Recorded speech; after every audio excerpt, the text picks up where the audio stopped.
Good morning. Starting a few minutes late, several minutes late. Had some technical difficulties figuring out what was the obstacle. Took some time, but I'm here and happy to be talking to you about clarity, about focus, about what it means when we're completely dialed in and clear on what we want to accomplish. And I think more to what I'm going to talk about today, what I want to talk about is I think the experience that we've been living through the past couple years with the COVID pandemic has really compromised our clarity. It has compromised our ability to feel confident, to feel like we're moving forward on a stable playing field, on that the ground beneath our feet is really stable and we can rely on it. And I want to talk about how that impacts our action, our progress, our performance moving forward. It became very clear to me, separate from just the general experience of us living through this. I had a very powerful moment of clarity when I was putting together a couple different thoughts, and let me build them up. The first was I had heard a podcast, the daily podcast, and I'll put a link into the text below or into my comments on Facebook about linking to that podcast, where the reporters were analyzing polling data that showed some very contrasting and conflicting trends in the thinking of Americans. And the trends that were the most stark were the differences between the people who are vaccinated and the people who are not, and their relative tolerance for risk. And what they found was that in both cases, people were acting counter-logical to the true risk. The people who were not vaxxed were acting as if their risk was extremely small, even though their risk was higher than the people who are vaxxed. And the people who are vaxxed were acting as if, or are acting as if, their risk is much higher than it is, and taking precautions even the people who are not vaccinated are not taking. So this gap between the fact that if you're vaccinated you have actually relatively low risk for contracting Omicron in particular, and the fact if you're not vaxxed you have a much higher likelihood of contracting Omicron, was not translating into rational behavior. The people who were vaxxed were overly fearful. The people who were not vaxxed were underly fearful. So this gap existed, and I didn't really know what to do with that, and I didn't really know what it meant. And then it became time to decide whether the Remarkable Men's Practice, which I'm part of, was going to hold its annual mountain experience. And this year, we actually had hoped to be able to do 2 mountain experiences. We did our last one in August, and ambitiously, we hoped we'd be able to do another one at the end of February. For logistically, there was actually no problem with being able to do it. We had the manpower. We had enrolled almost 26, maybe 27 men who would participate in this mountain weekend together with a production team, where we would be bringing maybe 50 men to a pristine campsite in the mountains outside of Lake Kachuma. It's always a very powerful experience for the men who participate in it and for those of us on the production team who make it happen.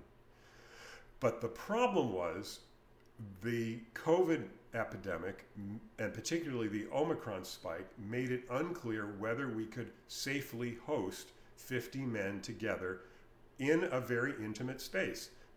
It's largely, the summer one we were able to do because it was largely outdoors. This winter we might be constricted because it would be cold, and we would want to be indoors more. If we had rain, it would be even harder. But what became clear to me when the decision was ultimately made to not hold the weekend in February, but instead to look for a weekend in April or May or spring, summer, somewhere in that area. We don't have a date yet. There are some logistical details that have to be resolved.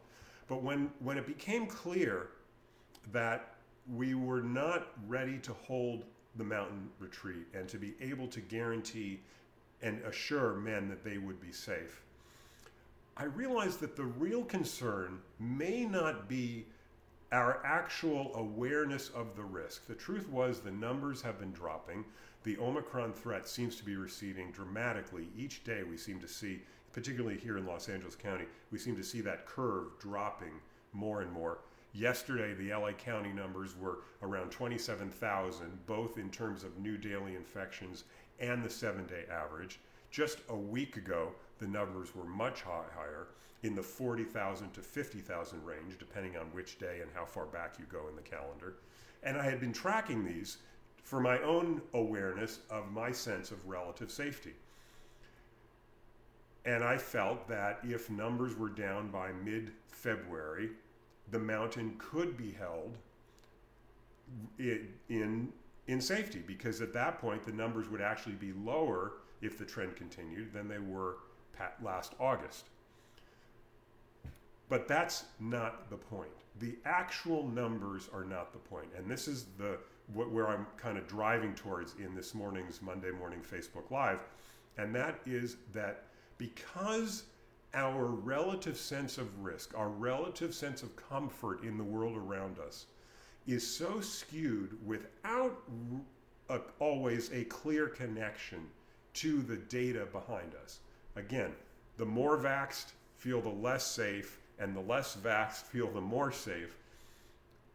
The problem with hosting a mountain weekend is not so much can we rationally calculate the risk, but it became very clear to me that the problem with hosting an event like that is that if we can't be completely clear on our mission, on our focus, on our purpose, if there's some little nagging idea that, oh wow, we've been sitting in this room together, it's a large room, but we have 50 men for an hour or an hour and a half or 2 hours. If that little doubt comes in that says, well, maybe we're overexposing each other if there's any risk, and that would be, of course, on top of precautions like men who come are only vaxxed, or if they're not vaxxed, they have shown, negative PCR tests, and all men have shown negative PCR tests, or whatever the requirements we want it to be. If there is even a little bit of doubt in our minds about whether what we're doing is safe and appropriate, then we can't deliver the experience that is critical to deliver and that makes the mountain experience so powerful. This is not a sales pitch for the RMP, Remarkable Men's Practice Mountain 2022. Though, if you're interested, I encourage you to contact me. I'm happy to tell you more about it. I will put the link to the website and the enrollment information in the description of this event, of this podcast, of this Facebook Live, YouTube Live as well, so you can see that. But what I'm driving towards is that if we are not completely comfortable and clear in what we're doing, we can't deliver the experience we want to deliver. So that's about the mountain. But if we expand that, if we use that as a template, or we extrapolate from it to look at overall life, I think that gets to the heart of what we're feeling right now at this point in the epidemic. And part of it is exhaustion. Part of it is, will this ever end? Part of it is, when can we return to the normal life that we've had before? Like, I was watching an episode of a series that I'm watching on Amazon Prime, and people were in a movie theater. And yes, I know a lot of people are going to movie theaters, but I haven't had that experience yet. And I'm wondering, and even if I did go, there would be this voice, a little voice in the back of my head saying, is this a safe thing to be doing? Again, not completely comfortable with the ground I'm walking on. And I think that our exhaustion is built up both by just the marathon experience of living through this pandemic, but having to deal with that lack of clarity. It was a problem in the beginning. We didn't know what was hitting us. The science was catching up with the disease, which was overwhelming us far faster than we could understand what was happening. And that happened in every area, from doctors not knowing how to treat this disease to individual citizens not knowing what their risk is. Now we have a lot more information on how to treat it, and we have treatments that are both available and that are emerging. We know about all that. We also know the science a lot better, and we also know that we're in an immunological position that's entirely different than we were a year ago. Most of us are coming up on a year. Many of us are coming up on a year since our first vaccination, for example. So that is different. But what I think is still plaguing us is the fact that we still feel at some level that we're on some level of quicksand, that there's always some risk, there's always something we don't know about what's going on around us. And I'm going to say that's maybe what we miss the most. Is it, in the old days, the before days, the pre-COVID times, we never doubted. We never doubted, and we were able to just go forward with our lives. And today we're doubting. And today, even today, with all the precautions and state of knowledge that we are in, there's still this element of doubt. And that's, I think, what's taxing us the most. And then the last point is that if we can extrapolate that from this COVID situation and not make COVID be the centerpiece of our life, but instead make our lives be the centerpiece of our lives, and COVID just be a small part of it, we can start asking the question of where are we not clear, where are we not focused in any area of our life, not just our relationship to COVID, but in our relationships, in our work, in what we have to do, what we want to do, what our goals are, what our vision is for ourselves. Are we clear on where we want to be? Are we clear on where we're going? Are we clear on what we want to do?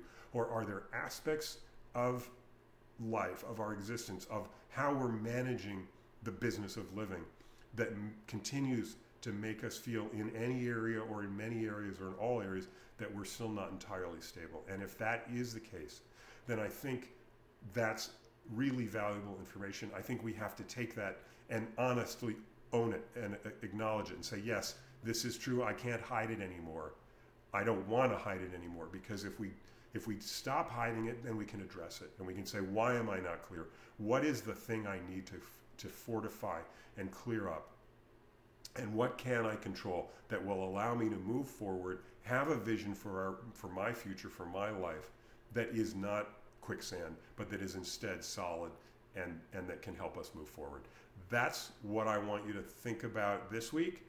Thank you for watching. Check out my YouTube channel, Mark Rothman Progress Coach.